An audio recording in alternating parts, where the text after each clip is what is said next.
سلام، میخوام بهتون یه اپلیکیشن خیلی باحال رو معرفی کنم. اسمش یوکا هستش. بعد از اینکه اپلیکیشن رو باز میکنیم یه گروه چیزا میبینیم. یه قسمت به اسم سرچ هستش که میتونی محصول که میخوای رو سرچ کنی. دومی توضیح داده که مثلا اگه بهت سبز نشون بده اکسلنت، گود، ضعیف و بد. حالا کار این اپلیکیشن چیه؟ ما میریم قسمت اسکن، بعد روی بارکد محصولمون میگیریم. الان بهتون نشون میدم. یه بیپ میزنه. اتفاقی که میفته محصولمون میگیریم. اتفاقی که میفته درصد سلامت محصولمون رو بهمون میگه. این یه نوع کورنفلکسه که توش میوه خشکم هست. از 100 بهش 51 میده و یعنی محصول سالمی هستش. بعد حتی میتونیم باز کنیم و همه چی رو بهمون توضیح میده، مثلا پروتئینش، فیبرش، نمکش، مثلا چیزایی مثل حالت مواد نگهدارنده، میزان کالری، همه رو بهتون میگه. حتی نگاه کنید رنگ جعبه، هسته بندی، همه رو عین خودش میگه. یه محصول دیگر با هم امتحان میکنیم.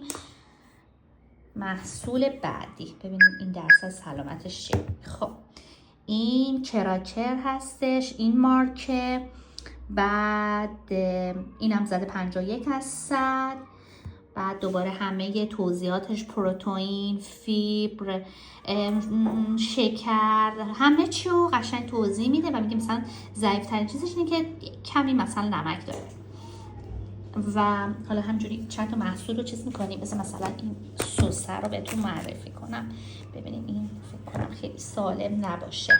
ببینید، آها نگاه کنید، این کچاپ هنز داره میگه 38 از 100. حالا چرا؟ به خاطر نمکش و شکری که توش هست و خیلی زیاده. حالا بهت حتی پیشنهاد میده که مثلا کچاپ کلوه اینو بخری بهتره. چرا؟ چون میزان شکر و نمکش کمتره. بذارید بریم یه گزینه دیگر هم بریم. خب این اسپاگتی رو میگیریم ببینیم میزان. همه چی رو سعی کردم با این اپلیکیشن میگیرم که خیلی سالم باشه. خب این یه نوع پاستاست. حتی بعضی وقتا سوپرمارکت ها که خرید میکنی رو هم بهت میگه که مثلا کجا 100 از 100. این اون نیست که کنم اشتباه فهمید. ببینم این چیه. 100 از 100. آها این 100 از 100 اسپاگتی با گرن و دورو هستش. هیچ نوع مواد افزودنی نداره. ارگانیک، پروتئینش عالیه، فیبرش، همه چیش عالیه. خیلی جالبه. بیو عالی. خب بریم یه چیز دیگه هم امتحان کنیم. این از این خمیرای چیز هستش، خمیرای مثل حالت یوفگا و اسپولیا و اینا هستش. بذارید من اینو بزنم ببینم اینو چی میگه.